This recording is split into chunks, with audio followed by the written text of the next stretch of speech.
Hello, everybody, and welcome back to the T.H.O. Movie Reviews Podcast, the show where we bring you passionate, honest, and insightful film criticism. I'm your host, Bennett Campbell Ferguson. I'm here with my wonderful colleagues, Maxwell Meyers and Mo Shaunette at the McMinimans on Broadway in Portland, Oregon. So if you hear restaurant-y type sounds, that's why. Yeah. Some cool beats, too. It's ambiance. Some beats, man. We just saw Us, and we're here to review, to decode, to decompress, to process. I think we're gonna have a pretty epic conversation. Tune in, drop out, switch on, switch off, and explode. Absolutely. Word. You guys got some drinks? Are you starting to come down from the ride? Oh yeah, that gave me a spook. Spooky. Spook is the word. Spook is the word. It gave me a righteous little spook. Okay, well we're definitely gonna wanna do some interpreting. Yeah, we will go into spoiler. We will. territory. Yeah, this is Jordan Peele, so there's always more than meets the eye. But Yeah. Go but see Max. the movie and then listen to this. Yeah, absolutely. So the short version is that it's very good. It's a spooky horror movie, so go check it out. Absolutely wonderful. That answers my question. I was gonna ask you what you thought of the film. I thought it was very good. I am not one for horror movies most of the time. I got low level anxiety, so anytime there's something that's really heavy on jump scares, I don't do well because that just feels like cheating because it doesn't scare you, it startles you, and that's not the same thing. But as Yahtzee Croshaw once said, a possum jumping into my window startles me, but that doesn't mean it's the marsupial equivalent of Stanley Kubrick. I'd watch this movie. Well put. But yes, the score was beautiful. The score was great. Yeah. Lupita Nyong'o is. I mean, this unless somebody comes out and does something else, this is probably the best female acting performance we'll see of 2019. Yeah. I mean, it's a really high bar to hit. She said it, and they all do great acting performances, but it's Lupita that really drives the whole narrative. And I love it. I think everybody should see it at least twice. It means something completely different the second time, thanks to the wonderful plot that we get into and the twist that comes with the movie. This is you were talking about not being a big horror person, Mo. I'm not a big horror person either. So like movies like this, to me it's almost like it's work. It's work like withstanding these sustained passages of terror, and all the more so because this movie is among many things, it's a really effective scare machine. Yeah. I mean, he really knows what he's doing. I mean, he knows how to for instance, create a moment of silence or stillness that allows the terror to set in that much more, and it's an old trick, Not what you show, but right, yeah, kind of quiet everything down so you're you get even more scared about the Big Bang is coming, but it's not an easy trick to do, and he does it really well. I mean, I think the only criticism I would mention, and this is not so much as a criticism as it may be more a matter of personal taste. I mean, I think I do the kind of existential horror like you're talking about, Mo, better personally, and I kind of miss the idea that in Get Out the horror kind of came from social interactions and just people having conversations and really kind of oddly ordinary situations that could happen in any movie, and he he built the terror more through suspense, and this is more of a visceral kind of horror. That's not my favorite kind, but I can't really fault the movie because I mean it succeeds, I think, pretty amazingly on the terms that it sets for itself. Yeah. And that's that's a remarkable thing to do, no less for a second-time director. I mean, Yeah. oh my gosh. He kept. I've heard a bunch of interviews with Jordan Peele, and I'm drinking during this, so I will occasionally belch. It's real, people. It's real people eating food and doing a podcast. We're so real. We're amazingly real. We're so real. It's the realest. It's the real world. But I heard a lot of interviews with Jordan Peele, and he talked about making Get Out, and he would talk to Bradley Whitford while they were shooting, and Bradley Whitford said, "The thing about directing, it's all about having good taste. That's it. As long as you have a decent idea of what you're doing, you're gonna come out with something good." And Jordan Peele has exquisite taste, it would appear. It's all about either good taste or kind of like fabulously bad taste. In the case of like John Waters or something. In case you get, It's committing to one thing that you Oh, really yes, believe yeah. in. So I commend Jordan Peele. I don't want to get into the is it as good as Get Out kind of debate, because that's not a fun time for anyone. Well, but can we like agree right here that like the reason that debate is sort of pointless is that like it was never going to be as good as Get Out, because Get Out is kind of like It came out of nowhere. Well, yeah, and I don't want to say it's a once in a generation streak of brilliance, but it's like, I mean, it's like one of those ideas so almost magically power. It's kind of like alchemy. it is, you know, but it's definitely that like no one saw it coming. Like that's true. The yeah. guy from Key and Peele who plays Obama And Mad TV. and Mad TV. No one watched Mad TV, man. I watched Come on. Mad TV. Miss Swan, motherfucker. Mad TV was like, oh, it's 2 PM and there's nothing else on. Thanks, Comedy Central. But reruns of Yeah. but that the guy who did that is gonna make a horror movie, and it turns out to like not only be good but like downright revolutionary. Like, again, I know we have definitely talked a lot about this movie up in terms of its cultural impact, but just the fact that The Sunken Place has become so much of a just instant shorthand.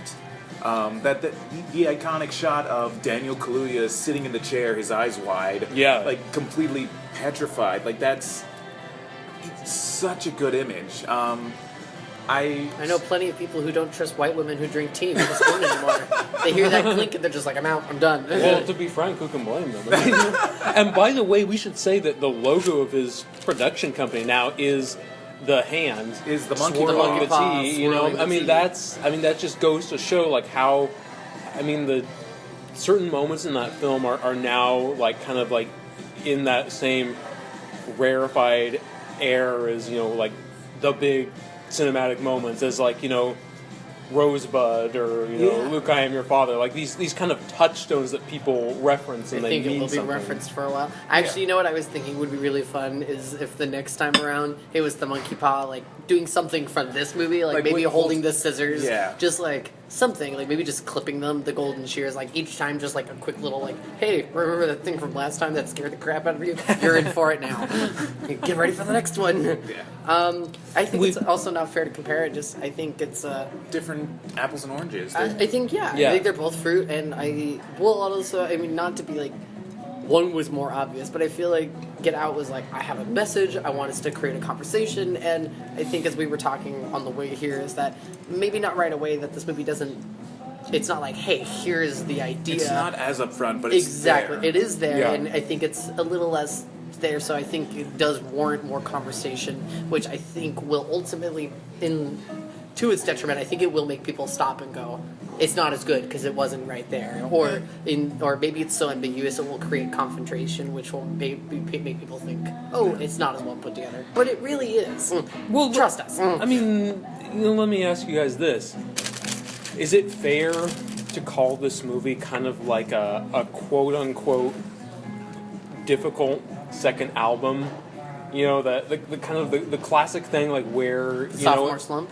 No, not a slump, not a slump. I'm not necessarily saying it is a negative thing, but like just the idea of like, you know, the artist who does something absolutely brilliant, and First then time out. and then like the second time it's like, well, now they have the, you know, burden of expectations. well, but also like the ability to maybe do something a bit bigger, a bit yeah. weirder, a bit more eccentric. There was but, definitely but more also- money involved in this one. Well, yeah, but also like, and and this can be both a good and a bad thing, but also sort of unreal.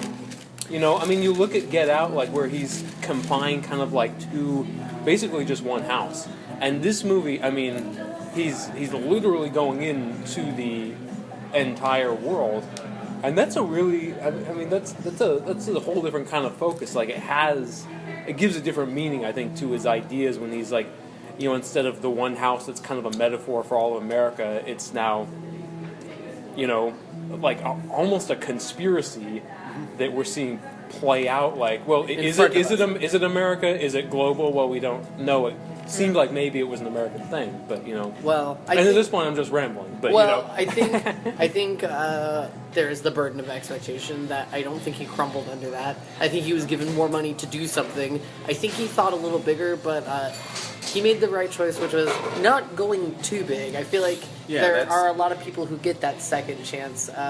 More recently, this is going to sound really weird, what you were talking about reminded me of last year's Christina Aguilera album, Follow Me.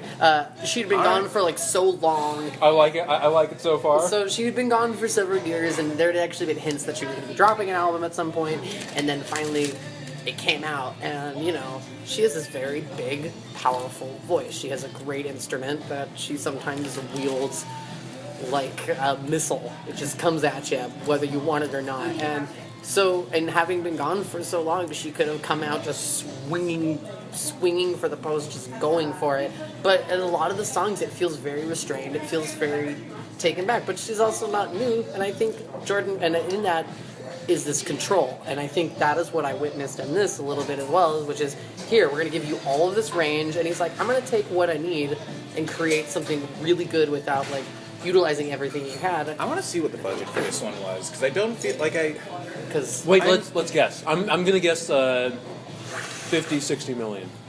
I'll say 75. I was going to say much lower than that. I was going to guess like 20. That's $1, Bob. I'll say this for Blumhouse. They know how yes, to 20, according to Wikipedia. Whoa! Well done. I imagine, well done. like, my guess is that like all the actors were all the ones who were like big names. They were like, yeah, I'll take scale. Yeah. I want to work with Jordan Peele. Yeah. No. And also, I just imagine like this is definitely changing, and I'm glad for it. But there aren't as many roles for black folks, so if you take them where you can get them, especially if it's Well, especially if you know it's going to be good. yeah. And if you know people are going to see it, like regardless of whether this was going to be good or bad, it was going to put butts in seats. Absolutely. It's true. Yeah. It was. I know that when Captain Marvel was coming out, I was like, "Oh, when's that coming out? 2 weeks?" Well, it's nice to know that Captain Marvel will only hold the number one spot probably for 2 weeks. I do not expect this. I don't expect it to see it at the number one spot on Sunday. They've already made like 17 million on previews alone, so they're doing all right. Yeah. So I mean, let's try and burrow into all word choice. I think now that since the movies are very much about things going on underground, but let's talk about sort of what this movie symbolizes. Mm-hmm. And you know, as we were walking over, we're kind of circling the idea that there is maybe not one big idea, but it's kind of a lot of complex things, orbiting around, maybe clashing up against each other. Mo, you brought up the idea of, it may be a metaphor for the haves and the have-nots. Yeah, class discrepancy. Sure, yeah. I mean, do you guys have other thoughts on that, or are there other things you see in this as well? Well, for class discrepancy, and here's how we're going to get into spoiler territory now. So, this is your last warning. Yeah. So the big twist, which we will get into, is that our main character Adelaide, played by Lupita Nyong'o, and I'm trying to keep my voice down because we are in a restaurant.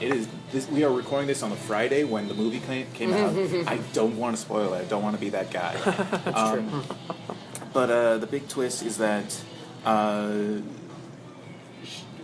Adelaide is her own doppelganger. That she was one of the duplicates, one of these clones, which we can get into that later. But that she just came up to the surface and blended in almost seamlessly. Like at first there was definitely like she doesn't know how to talk. she's not communicative, but with support and with, with the love of her family and with just being able to have access to therapy and dance classes, basically. It's like, yeah, but she's better. And she's just indistinguishable from the quote-unquote real one. And so that idea is there that seemingly arbitrarily the Tether, these group of clones are confined to this underground space where they have nothing, where they just eat raw rabbits, and they are their own. They mirror themselves on the surface world. You have the Adelaide. They're theorizing that the bodies were clones, but the bodies share two souls, or share one soul, so therefore they're inexplicably tied together. Yeah. And that's getting into stuff like it was like a government project to clone, but that sounds pretty mystical and not like sci-fi. So do they indicate that in the film? Because she says that's her. She theorizes that is what happened, and you could probably, I think.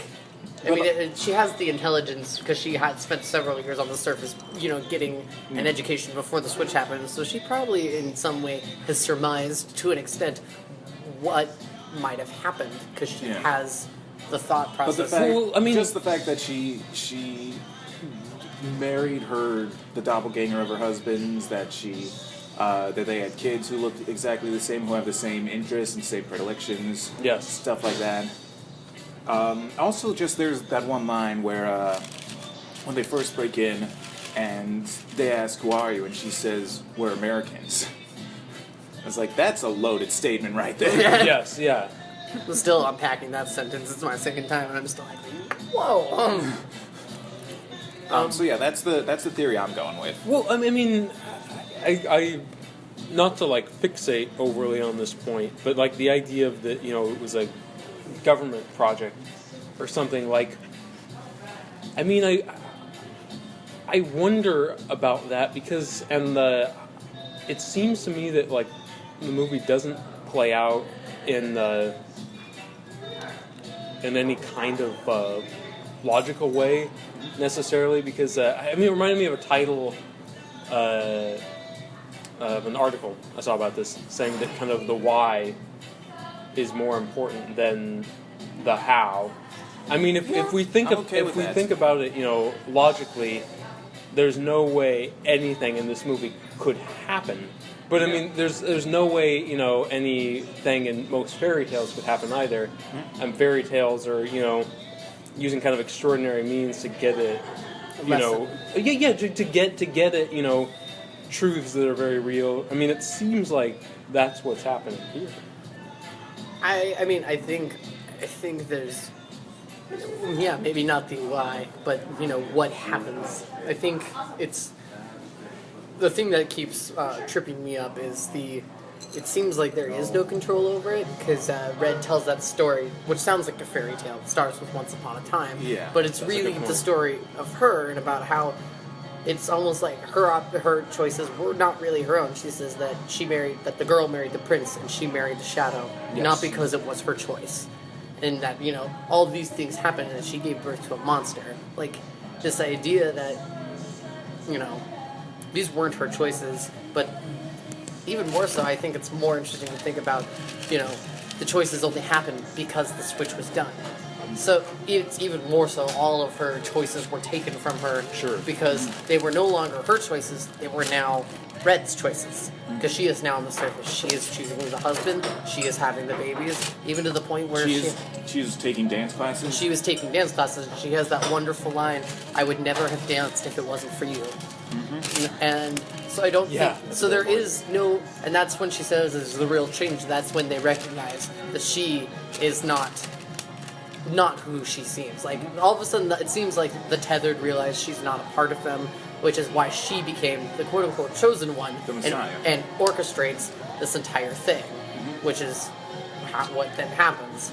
I think... I don't know why, but I think it isn't really important why it happened.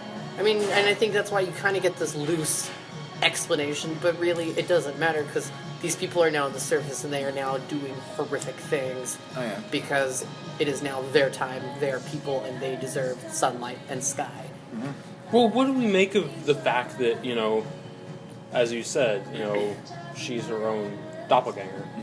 I mean, that kind of throws an intriguing wrench in the whole allegory because instead of the oppressed person like coming up from beneath to like take back what's hers, it's almost like the privileged person who was cast out and wants to reclaim something. I mean, there's an interesting gray area there. And it's the fear. It's the fear that she. That's a really big statement. It's the fear that she will lose what she had, what she has worked for. One thing that I can't help thinking about is the others of the Wilsons. You know, obviously they're incredibly lethal. You know, incredibly adept at murder / torture / hunting of people / manipulation. But is it? I feel like it's no accident that they they don't kill anyone right away. They kind of just like intimidate and kind of mess with. And I thought it's kind of funny, like the doubles of the Elizabeth Moss, Tim Heidecker family. They just go in right away and like start slaughtering people. I mean, it's not personal. Yeah, it's just them following through. They're just doing their part. Sure. Well, I mean, but then also, I mean, is there something to that? Like the idea that I mean that family, the Moss Heidegger clan, shall we say? I can't remember what their last names were. The Tylers, I think they were. The Tylers. Okay, the Tylers. Like, I mean, they seem like kind of like sort of like almost like a really. They're an example of really grotesque white privilege. I mean, they seem just like grotesque wealth. Yeah, I mean, they seem like really kind of just off-putting, affluent, obnoxious people. And is it? Just shitty to each other. And doesn't it kind of make sense that their doubles would be worse? And I mean, I feel like he's making a point. Well, I mean, you can see the parallel between Elizabeth Moss's character. She mentions that she had some work done. She mentions it at the beach that she got a little tuck. And you can see Elizabeth Moss's doppelganger cutting her own face and obsessed with the beauty, putting on the lip gloss. Also, in a weird way, Elizabeth Moss never stops talking. Her doppelganger says absolutely nothing. And she doesn't. Yeah, she never does. She actually, there's one part where you think that she's screaming, but there's no sound coming out. The only way you can tell that is when she finally takes a breath, you can hear it. Yeah, like there should be sound. She was like, is she behind glass and we're not supposed to hear her? But no, it's. And then the Tim Heidecker's doppelganger is like he very much imitating this like very bro-y kind of like buddy kind of thing. It's the same kind of like similar like motions and which made him gestures. funnier and scarier at the same time. It's terrifying when you do that with blood. It's funny how like funny things you do become really scary when you're drenched in blood. Yes. Especially when you have a smile on your face. There's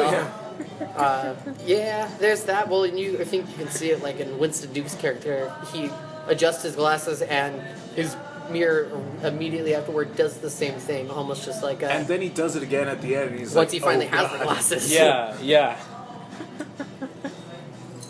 But I'm interested in this idea. I'm interested in what you guys think of it. I mean, like why? Why is one family so quick to just stab and the other one takes its time? Here's what I'm thinking. I mean, I think at the risk of saying the obvious, like you. No one gets more indignant than white people when they think something's being taken from them. If they someone in some state far from the border hears there's a caravan coming, they insist that it's they're coming to replace us, and they blow it all out of proportion. I mean, I just feel like that's the part of the metaphorical reason why the white family is is so much more barbaric because you take away their, someone who has, you take away the privilege, then you take away the privilege from white privilege.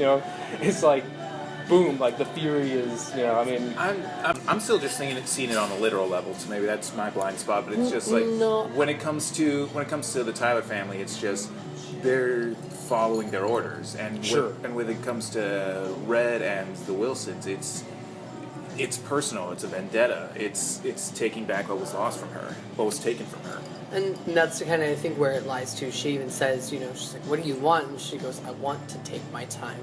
I think she has the mental capability that the others don't, which is revenge. Yeah. She goes, "I'm going to take it back, but you know what? You took my life, you took everything, you had the soft toys, you had the beautiful sky." She goes, and she's had this for years. She's been underground knowing how things could be. And Yes. so it's personal. You're right. I think that's it. She even tells her, she goes, "I'm going to take my time." And I think that is the way. She's like, "I'm going to toy with you. Like, you don't realize, what you have and what we don't have." But also it is kind of funny that you bring up the caravan. I think there is a lot of scare tactics on, like, they're murderous and rapists and they're here to take her things. And what do these people do? They come up there and they murder and take their things. But only because they were put there and forced to, they're like, "This is your place," in a weird way. But I do think it has Yes. everything to do with, she is the general, those are her closest subordinates, and, they do what they said, which is run, chase her. Like, she is toying with them because she wants to inflict a longer form of suffering that she had to experience. I mean, it just proves superiority, like in her own way. I don't know. Again, this is something Jordan Peele does really well: is planting and payoff. The son is trying to do magic tricks, and the doppelganger is a pyromaniac.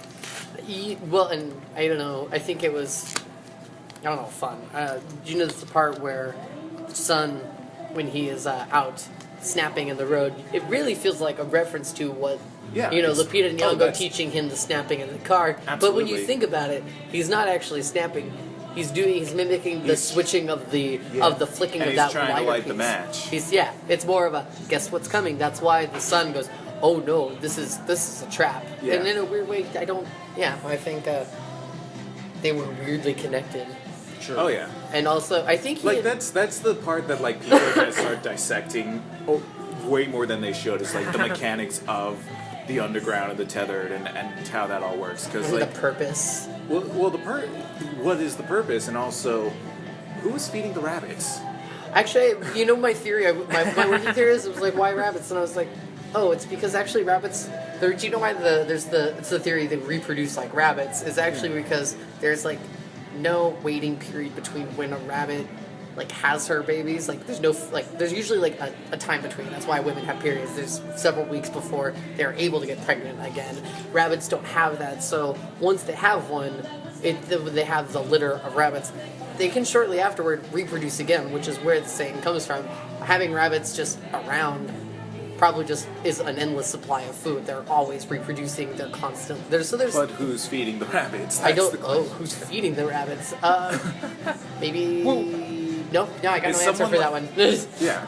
Well, I mean, this brings up such an interesting thing, which is that, Mo, you were saying people are going to start dissecting this stuff so much more than they should. I mean, it kind of reminds me of, you see like headlines now saying things like, could this movie be a part of a Get Out cinematic universe? Which I think is one of like the. I hope it doesn't. I feel like you don't need to. I wouldn't exactly. Yeah, I wouldn't push it away. But like these stories, there's nothing connecting them except for like a sci-fi angle. Yes, and that's it. And I would believe that to be true only for the fact that Jordan Peele just now he started producing the new Twilight Zone series. I think he has an affinity for open and shut stories. Like it doesn't. Not everything needs to connect. It can just be. This felt like a Twilight Zone. Like this felt like Twilight Zone. They just took a Twilight. He said at one point he was inspired by a Twilight Zone episode. So I believe that. Yeah, I could 100%. I definitely get that vibe. I can't wait to watch the Twilight Zone now. But we're getting into like kind of something that's at the heart of how people talk about movies and why I have a huge problem with people fixating on plot holes in good movies. or bad movies. Because, I mean, what an artist does, certainly what Jordan Peele does, is, they tell a story to, make an emotional point or, a socio-political point. And, I mean, it's the same thing, like saying, well, the scientific process and Get Out doesn't make any sense. It's like, no, that doesn't matter. What it symbolizes, what it means, and I think the same thing applies here. Yeah. I mean, theme is I will always take a theme above internal logic. Yeah. yes, Like exactly. that's the more important stuff when Yes. you're telling a story. Yes, yeah. I have a question. Yeah. If you were to someone were like, oh, what did you really like about us? And if you were to just like pick one thing, like what's something that you didn't expect to like that you really loved from this? Like I kind of went into it knowing I was like, oh, they're acting against themselves. That's going to be really great to watch. But for me, what caught me off guard was how great that score was and the soundtrack. Great score. I was just Yeah. I'm like, I would love to own this album. I want to listen to it. It's beautiful and terrifying. Red's voice, just like it kind of makes sense because that she got strangled out as a kid. She probably fractured her larynx. Yeah, which but is it's- why she sounds like that. And she probably hasn't spoken a lot, just because there's no one to talk to. But Communicates in gestures and literal sounds. yeah, but that was really effective.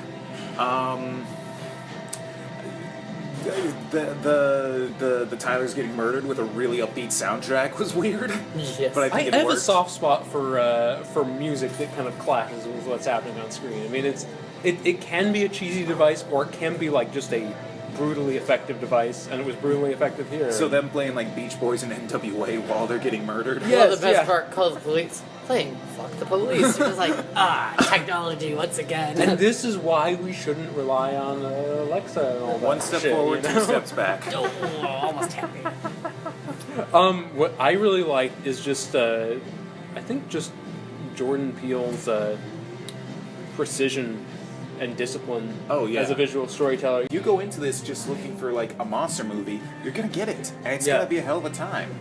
And then if you want to dig deeper, there's some there too.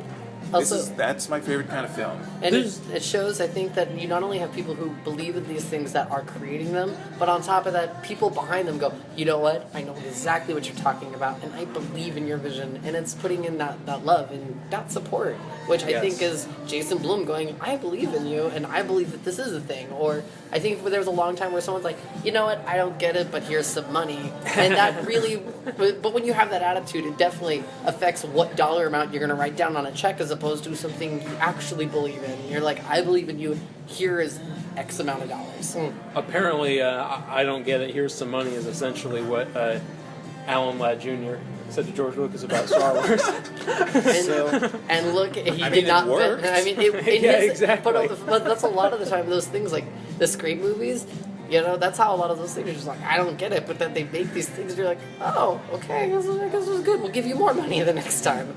But I think it's great to finally have people who just believe in the genre and the people handling it. They're like, I believe in your idea, and it shows. Totally. That it's everyone involved is on board with what is happening. Yeah.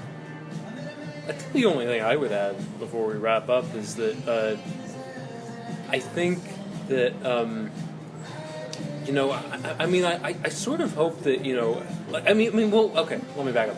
I mean, any ambitious director, any director who wants to build a career, any director who challenges themselves, any director who doesn't just want to phone it in, is going to push themselves and get bigger each time. And I guess I would hope that, this is definitely a bigger movie than Get Out in terms of scope. I would hope that, he makes, movies slightly smaller than this, going forward from time to time. He can get bigger, absolutely. But I do kind of miss the quiet terror of Get Out. I'm not as big a fan of, like, the more opulent terror of this film, and it's a legitimate, artistic pursuit, but I mean, my personal preference is, terror that's coming more out of just people talking in rooms and stuff. And again, not a good or bad thing, just a personal preference. What I will say though is, I think he really does what any good auteur does, which is continue with certain obsessions.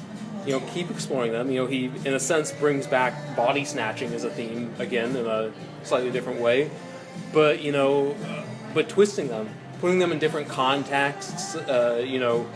Exploring them in different lights, and just not resting on your laurels, and challenging yourself to do something different.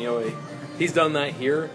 Makes me excited to see what he's going to do next. I don't see how anyone could not be if these are his first two films. I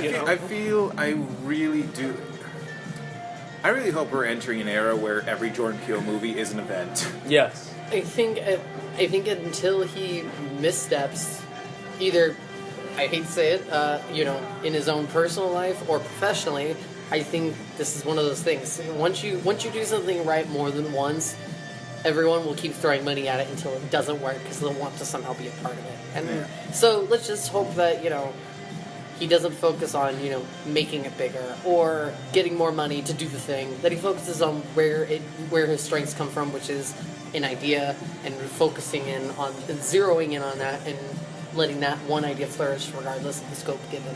Well, he couldn't have found a better home, I think, than Blumhouse, because Blumhouse is so fiscally conservative that even Glass is a hit. Glass is a terrible movie, and even that, like, they're raking in, serious money. So, I think the great thing for, youngish, ambitious directors at Blumhouse is they can actually afford a misstep.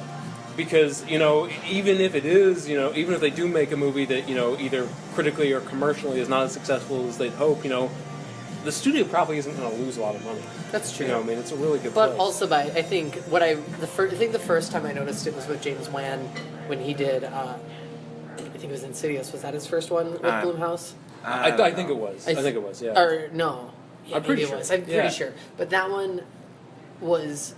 I was like, wow, this is terrifying. But what I also loved was the shots and the angles. I had never really seen another director at that time in a horror film. I was like, I'm terrified, but also simultaneously really impressed with the shots and the angles that he's getting at, and again, creating fear with as little as possible. But which also, what's amazing is that when you have this little amount, you have to rest on actual talent. That even while watching Aquaman, which admittedly not a good movie, but it's terribly fun, and so many things are happening in a way that you can know that he is orchestrating everything, even if it doesn't always make sense and it just kind of feels like a blur of explosions. You know that he knows what he's doing. So I think actually Blumhouse, what it does is go, you're only giving so much money, so you have to be good. Did Blumhouse do this one? They co-produced. Yes, yeah. right. Yeah. Okay, so I know Universal was there because we got a lot. I think Universal distributed, but Yeah. produced through Blumhouse, and I'm sure Universal kicks the money in. By the way, did you guys see the honest trailer for Aquaman? Yes, I did. Did you like the part where they intercut Whiplash with the octopus playing? Oh my god, one of the best parts. Not quite my tempo. All right. That's the movie I want to see. Actually, I was like, yes, let's watch that one. You're rushing again. Well, I think that wraps up for today. Thank you all so much for tuning in. If you like this podcast, and why the heck wouldn't you, please click thumbs up and subscribe to our YouTube channel. Don't forget to like us on Facebook. Follow us on Twitter at T.H.O Movie Reviews, and please check out all the great reviews and content we have at thomoviereviews.wordpress.com. I'm your host, Bennett Campbell Ferguson, here with Mo Shaunette, here with Maxwell Meyers, and from all of us here at T.H.O Movie Reviews, happy movie watching. And if you'll excuse me, I have to go look over my shoulder because I'm concerned that my doppelganger from down beneath might be lurking around. Watch yourself.